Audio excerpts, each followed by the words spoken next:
Hello, welcome to cook with Rini. ഇന്ന് നല്ല ഈസിയും tasty ആയിട്ടുള്ള ഒരു ചിക്കൻ പാസ്തയുടെ റെസിപ്പി ആയിട്ടാണ് ഞാൻ വന്നിരിക്കുന്നത്. നമുക്ക് കുട്ടികൾക്കൊക്കെ ടിഫിൻ ബോക്സിൽ കൊടുത്തുവിടാവുന്ന ഒരു ഡിഷ് കൂടിയാണിത്. ഇത് 200 ഗ്രാം പാസ്ത വേവിച്ചെടുത്ത് വെച്ചിരിക്കുന്നതാണ്.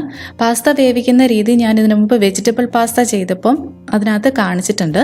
അപ്പം വീണ്ടും ഞാനത് റിപ്പീറ്റ് ചെയ്യുന്നില്ല. എന്തെങ്കിലും സംശയം ഉണ്ടെന്നുണ്ടെങ്കിൽ ആ വെജിറ്റബിൾ പാസ്തയുടെ വീഡിയോ ഒന്ന് കണ്ടാൽ മതി കേട്ടോ.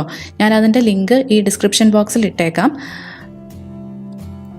പിന്നെ ഇത് ചിക്കൻ ആവശ്യത്തിന് ഉപ്പും കുറച്ച് കുരുമുളക് പൊടിയും കൂടെ ചേർത്ത് വേവിച്ചതിന് ശേഷം ഷ്രെഡ് ചെയ്ത് വെച്ചിരിക്കുന്നതാണ്. ഈ ഷ്രെഡ് ചെയ്തത് ഒരു 3/4 കപ്പോളം വരും. ഈ പാസ്തയ്ക്ക് വേണ്ടിയിട്ട് ഒരു സോസ് തയ്യാറാക്കണം. ആ സോസിന് ആവശ്യമായിട്ടുള്ള ഇൻഗ്രീഡിയൻസ് ആണ് ഇതൊക്കെ. അതായത് 2 മീഡിയം തക്കാളി ചെറുതായിട്ട് അരിഞ്ഞെടുത്തത്, ഒരു മീഡിയം സവോള ചെറുതായിട്ട് അരിഞ്ഞെടുത്തത്, ഒരു 3 വലിയ അല്ലി വെളുത്തുള്ളി ചെറുതായിട്ട് അരിഞ്ഞെടുത്തത്. ഇത് കൂടാതെ പാസ്തയ്ക്ക് വേണ്ടിയിട്ട് ആവശ്യമായിട്ടുള്ളത് 1/2 ടീസ്പൂൺ കുരുമുളക് പൊടി, 1/2 ടീസ്പൂൺ മിക്സ് ഇറ്റാലിയൻ ഹെർബ്സ്, പിന്നെ കുറച്ച് ചീസ്, ആവശ്യത്തിന് ഉപ്പ്, പിന്നെ ഒലിവ് ഓയിൽ. ചീസിന് പ്രത്യേകിച്ച് അളവൊന്നുമില്ല, നമ്മുടെ ഇഷ്ടത്തിനനുസരിച്ചിട്ട് ചീസ് ചേർക്കാം. ആദ്യം തന്നെ ഈ പാസ്തയ്ക്ക് വേണ്ടിയിട്ടുള്ളൊരു സോസ് തയ്യാറാക്കണം. ഞാൻ ഈ ചെയ്യുന്നത് ഒറിജിനൽ പാസ്ത സോസിൻ്റെ റെസിപ്പിയൊന്നുമല്ല. നമ്മൾ രാവിലെ സ്കൂളിലൊക്കെ കൊടുത്തുവിടാൻ വേണ്ടിയിട്ട് തയ്യാറാക്കുകയാണെന്നുണ്ടെങ്കിൽ കുറച്ചുകൂടെ എളുപ്പത്തിൽ ചെയ്യാവുന്ന ഒരു സോസിൻ്റെ രീതിയെന്നേ ഉള്ളൂ. എന്നാൽ പാസ്ത സോസ് പോലെ തന്നെ ടേസ്റ്റിയാണ് ഈ സോസും. ഒരു കുക്കറിലേക്ക് നമ്മൾ ഈ എടുത്തു വെച്ചിരിക്കുന്ന തക്കാളിയും സവോളയും വെളുത്തുള്ളിയും കൂടെ ഒന്ന് ഇട്ട് കൊടുക്കാം. ഇനി ഇതിലേക്ക് ഇതിനാവശ്യമായിട്ടുള്ള ഉപ്പും ചേർത്ത് കൊടുത്തിട്ട് മൂടി വെച്ച് മീഡിയം ഫ്ലെയിമിൽ ഒരു വിസിൽ കേൾക്കുന്നിടം വരെ വേവിച്ചെടുക്കണം. ഇതിലേക്ക് വേറെ വെള്ളം ഒന്നും ചേർക്കണ്ട. ഈ തക്കാളിയിൽ നിന്ന് ഇറങ്ങുന്ന വെള്ളം മാത്രം മതി ഇത് വെന്ത് കിട്ടാൻ വേണ്ടിയിട്ട്. ഒരു വിസിൽ വന്നു കഴിഞ്ഞപ്പോഴത്തേക്ക് ഞാൻ തീ ഓഫ് ചെയ്തു. ഇപ്പം അതിൻ്റെ ആവിയൊക്കെ പോയിട്ടുണ്ട്. നമുക്കൊന്ന് തുറന്ന് നോക്കാം. അതെല്ലാം നല്ലതുപോലെ കുക്കായിട്ടുണ്ട്. ഒരല്പം പോലും വെള്ളം ചേർത്തില്ലെങ്കിലും കണ്ടോ, ആ തക്കാളിയുടെ വെള്ളമെല്ലാം അതിലേക്ക് ഇറങ്ങിയിട്ടുണ്ട്. ഇനി ഇതിൻ്റെ ആ നല്ല ചൂടൊന്ന് മാറിയതിന് ശേഷം ഫൈൻ പേസ്റ്റാക്കി അരച്ചെടുക്കണം. അതൊരു മിക്സിയുടെ ജാറിലിട്ട് നല്ല ഫൈൻ പേസ്റ്റാക്കി അരച്ചെടുത്ത് വെച്ചിട്ടുണ്ട്. ഇനി ഒരു പാൻ അടുപ്പിൽ വെച്ചിട്ട് അതിലേക്ക് കുറച്ച് ഒലിവ് ഓയിൽ ഒഴിച്ചു കൊടുക്കാം. എണ്ണ ചൂടാകുമ്പോഴത്തേക്കും നമ്മൾ റെഡിയാക്കി വെച്ചിരിക്കുന്ന ആ സവോളയുടെയും തക്കാളിയുടെയും കൂടെ പേസ്റ്റ് ഇതിലേക്ക് ചേർത്ത് കൊടുക്കാം. ഇനി ഈ സവോളയുടെയും തക്കാളിയുടെയൊക്കെ പച്ചമണം മാറി ഇത് നല്ല തിക്കായി കിട്ടുന്നിടം വരെ ഈ എണ്ണയിൽ കിടന്നതൊന്ന് കുക്കാവണം.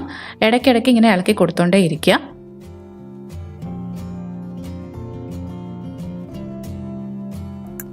ഇപ്പം ആ സവോളയുടെയും തക്കാളിയുടെയൊക്കെ മിക്സ് നല്ലതുപോലെ അതിനകത്ത് കിടന്ന് കുക്കായി നല്ല തിക്കായിട്ട് വന്നിട്ടുണ്ട്. ഇനി ഇതിലേക്ക് നമുക്ക് ഒരു 1/2 ടീസ്പൂൺ മിക്സ് ഇറ്റാലിയൻ ഹെർബ്സും അതിൻ്റെ കൂടെ തന്നെ 1/2 ടീസ്പൂൺ കുരുമുളക് പൊടിയും കൂടെ ചേർത്ത് കൊടുക്കാം.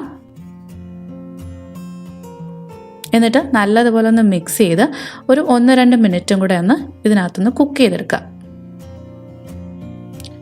വേണമെന്നുണ്ടെങ്കിൽ ഒരു നുള്ളു പഞ്ചസാരയും കൂടെ ഈ സമയത്ത് ഇതിലേക്ക് ചേർത്ത് കൊടുക്കാം. ഞാനിപ്പോൾ ഇവിടെ ചേർക്കുന്നില്ല. വേവിച്ചെടുത്ത് വെച്ചിരിക്കുന്ന പാസ്തയും കൂടെ ഇതിലേക്ക് ചേർത്ത് കൊടുക്കാം. എന്നിട്ട് ഈ സോസ് ആ പാസ്തയുടെ എല്ലാ ഭാഗത്തേക്കും ആകുന്നത് പോലെ നല്ലതുപോലെ മിക്സ് ചെയ്തെടുക്കണം.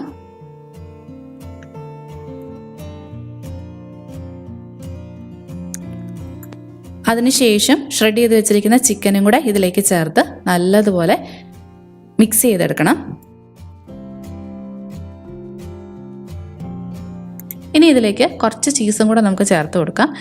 ചീസ് ഞാൻ പറഞ്ഞല്ലോ, അളവൊന്നുമില്ല പ്രത്യേകിച്ച്, നമ്മുടെ ഇഷ്ടത്തിനനുസരിച്ചിട്ട് ചേർത്ത് കൊടുക്കാം. ഇതെല്ലാം കൂടെ ഒന്നുകൂടെ മിക്സ് ചെയ്ത് കൊടുത്തതിന് ശേഷം നമുക്ക് തീ ഓഫ് ചെയ്യാം. ഈ പാസ്തയുടെ ചൂട് കൊണ്ട് തന്നെ ചീസെല്ലാം ഉരുകി അതിലേക്ക് ചേർന്നോളും. അങ്ങനെ നമ്മുടെ യമ്മി പാസ്ത റെഡി ആയിട്ടുണ്ട്. എല്ലാവരും ഇത് മക്കൾക്കൊക്കെ ഉണ്ടാക്കി കൊടുക്കണം കേട്ടോ. അവർക്ക് എന്താണെങ്കിലും ഇഷ്ടപ്പെടും. നിങ്ങൾക്ക് എൻ്റെ റെസിപ്പികളൊക്കെ ഇഷ്ടമാകുന്നുണ്ടെങ്കിൽ എൻ്റെ ചാനൽ സബ്സ്ക്രൈബ് ചെയ്യാനും മറക്കരുത്. സബ്സ്ക്രൈബ് ചെയ്യുമ്പോൾ അടുത്തുള്ള ബെൽ ഐക്കണും കൂടെ ഒന്ന് പ്രസ് ചെയ്തേക്കണം, നോട്ടിഫിക്കേഷൻസ് ഒക്കെ കറക്റ്റായിട്ട് കിട്ടാൻ വേണ്ടിയിട്ട്. വീണ്ടും വേറൊരു റെസിപ്പിയായിട്ട് കാണാം. അതുവരെ ബൈ. Thank you.